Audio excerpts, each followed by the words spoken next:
Okay, we have an interesting topic today. And for all of you like type A, A+ students, I'm not talking to you.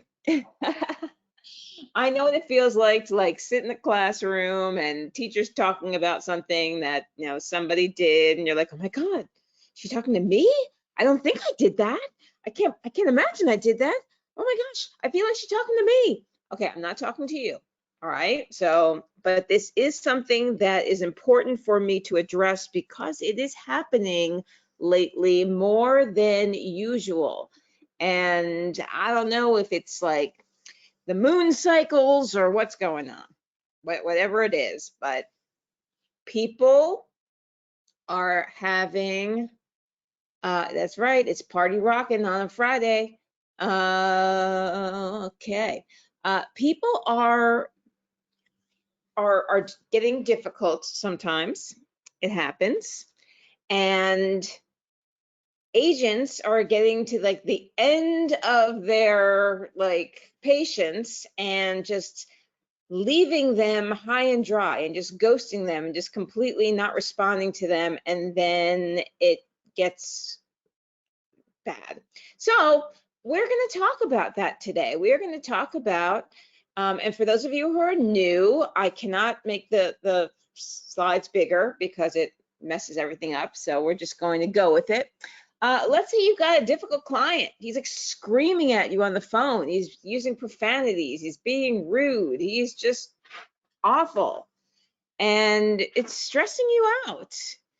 It's really like you're so what do you do in this situation? Like, what would cause you? And I want you guys to answer in the question box. And I'm not going to look at anybody's name. I have it pulled over so I can't see the names. But I'm just curious, from your point of view, what would cause you to leave your client high and dry? Like, what would they have to do for you to be like, I'm turning this over to somebody else. I don't want to work with this client anymore. I'm just really curious. I mean, I would think like if somebody was screaming profanities at me, that would definitely make me not want to work with them and want to pass them on to somebody else who could maybe help them out.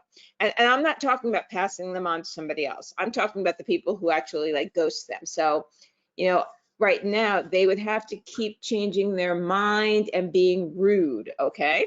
Profanity. Yes. Swearing, profanity for sure. Okay. Disrespect. Yes.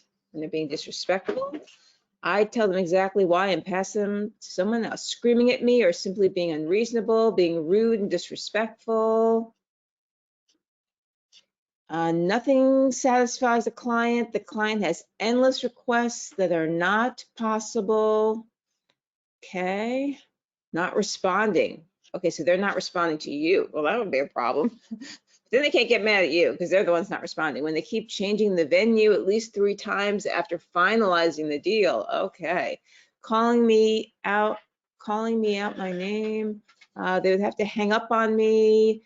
Profanity, yelling. I'll take them all. Individuals who ghost me or cannot make decisions. Okay, I would not ghost them. I would tell them right up front I will not work with them. Okay, so we've got, how do I get back to the slide? Huh? You might, if you're having trouble seeing something, then you might have to log out and log in. Keep changing their mind. It's not what they call you, it's what you answer to. There you go. Disrespectful, changing. Okay, so pretty much those same kind of things are what leave you at your wit's end. So let's break this down. Because I'm going to play these in the departure lounge, because usually the people who show up to these might not be the ones having the issue. In fact, it might be newer agents who don't even know that this Q&A exists. So I'm going to just answer this and then we'll get to your Q&As. So the first thing you want to do is, what can you say to calm them? So first thing is, people want to be heard. They want to know that you hear them. So repeating back what you hear is their problem, and getting clarification. So, this helps to calm them down. And so you're repeating back, okay, so we've booked this venue. This is the third time we've booked a venue for you. This one's, and I hear that your problem is now this with the venue. Okay, so you're hearing that, you're calming them down. Then you're going to reassure them that you're going to do everything in your power to help them. You only, there's only so much you can do, but you're going to do everything. So like you're letting them know that you're going to do everything you can.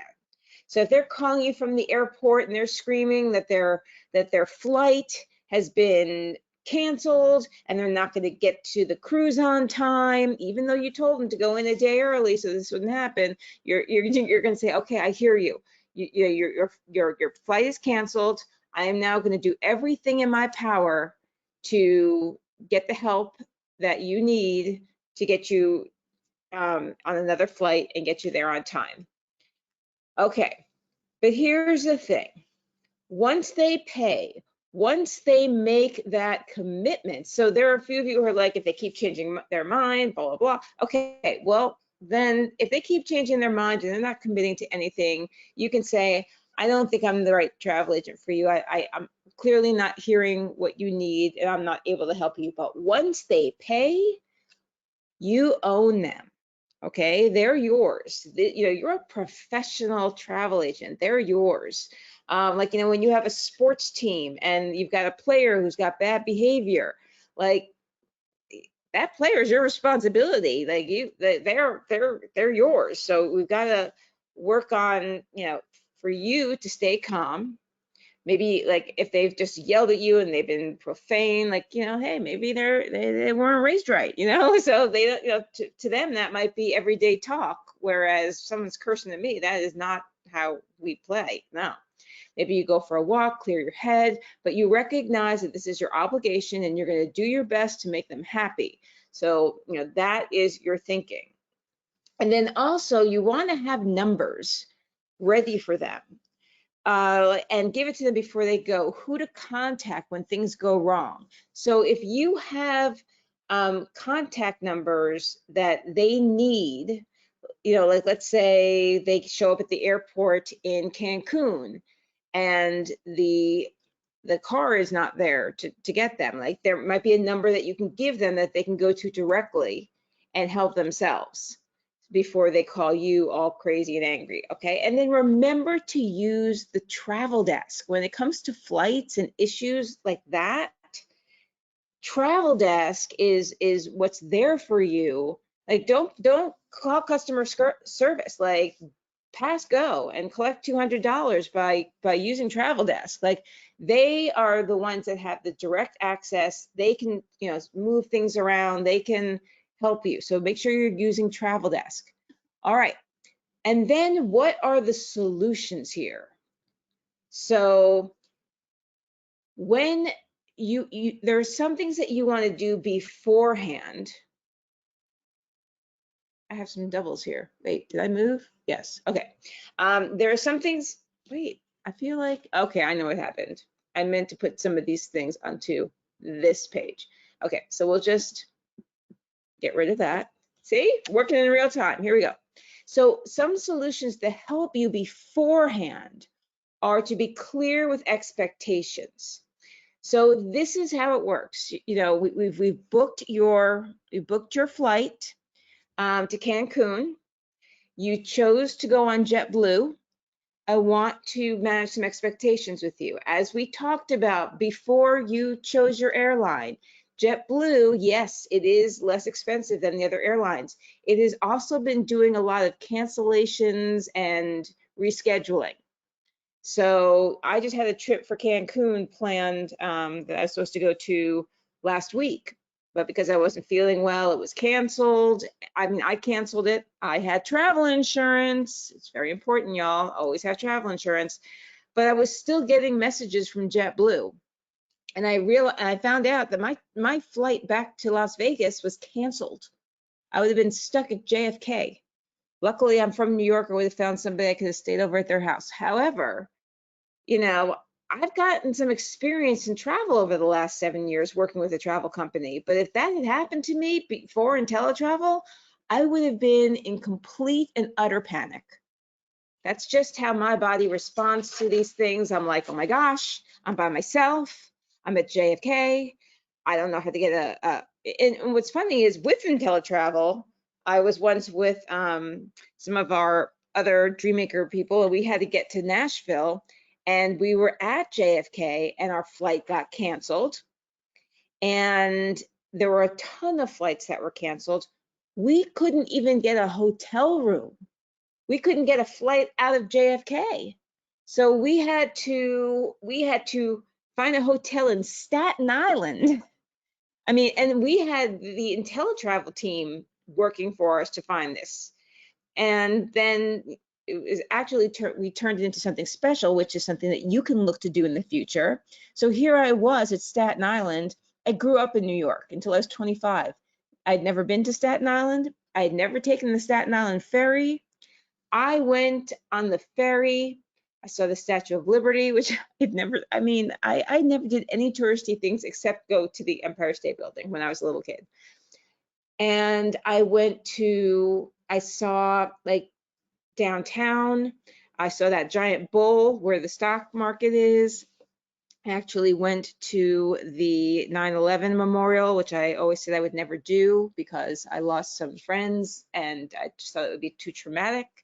But I was actually very glad I went. And so we turned this negative into a positive. So always be looking for ways to not only like manage their expectations beforehand, but also be thinking of ways that you can, while they're screaming and while they're freaking out, you're kind of going into your zone and you're thinking, how do I turn this into a positive? How can I make this a good experience for them? All right, so this especially happens, making sure that they have expectations of this is how the trip is going to work. You know, car's going to pick you up. Once you get there, you're going to, go to the destination. You're going to get there before you're ready to check in. They may be able to accommodate you, but they may not be. And if they're not, you can leave your bags with the bellman and they'll get it to your room and it's ready. And then in the meantime, you get to go to the all-inclusive dining room and eat and have free chocolates. So like, let them know how it's going to work. Now, this especially happens with your unrealistic expectation clients. The ones that have especially low budgets, but then they want the world. So when that's happening from the beginning that you have to be really crystal clear.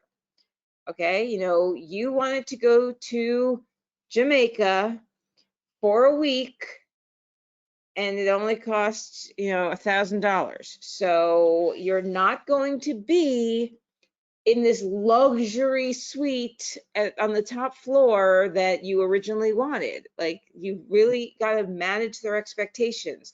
We talked about the fact that you're going to get a lower budget room because you're not going to spend a lot of time in your room. So, you're going to manage then you're also going to set your boundaries for when you are available. Setting your boundaries. A lot of travel agents say, hey, I'm your travel agent. I'm in your pocket. I'm with you all the time. And if that is true for you, if you want to make sure that when someone's traveling, you've got your phone on, even if it's 3 o'clock in the morning for you, then great. But also set your boundaries and let them know, listen, I return, like people who are reaching out to me to become ambassadors in training. I don't check my email every 10 minutes. That's not what I do. I have hours that I check my email, and then I might end up getting back to them late at night, which is, PST. And if they're on EST, they're already asleep. And they're like, let's set up the appointment right now. And I'm like, I didn't even see that email because, I only check my emails a certain number of times a day. So you've got to set your boundaries for when you're available. So this way, they're not going to get angry at you when you say, when they say, you didn't, answer my call as soon as I picked up. And you say, well, I told you I only answer calls between this time and this time. So, it's one thing when they're traveling, it's a whole nother thing if they're calling you at 3 in the morning because they just had an idea that they want to go on a gondola ride. And can you do that, right? So you've definitely got to set your work hour boundaries with them. And then finally, the last straw. Okay, this is it. They've been cursing at you, they're yelling at you, you manage their expectations, they didn't respect it, they don't care, they're being unreasonable, all the things. That's when you contact InteleTravel Management. So this is, Crystal, Cassandra. They are, the managers and directors of customer service. And you let them know that you need to transfer this account. Or else if travel is tomorrow, they're going to finish it for you. Now, this is not to be abused. This is not a situation where, oh my gosh, my sister's wedding is tomorrow. Let me call customer service and have them finish it for me. No, no, no, no. Because our managers, they get both sides of the story. They're finding out what happened on both sides. And then keep in mind, if the account is transferred to someone else, you are not going to get commission on it. But it might be worth it to wash your hands of them, right? So the most important thing is that you do not just drop them and no response at all. So like we come back to that team that's got the athlete who's just being so much trouble. We don't just leave him. We can trade him to another team, but we don't ruin his career by like never letting him play again. That's, just because everybody has to cut their hair short on the Yankees, like even when Johnny Damon came from the Boston Red Sox and he had his long hair, if he wanted to play for the Yankees, he had to cut that hair. So you got the guy that's not going to cut the hair. Well, you don't ruin his career. You just send him to another team. Let his hair locks flow. Okay. So we never want to just leave anyone high and dry. All right. That is very, very important. Okay.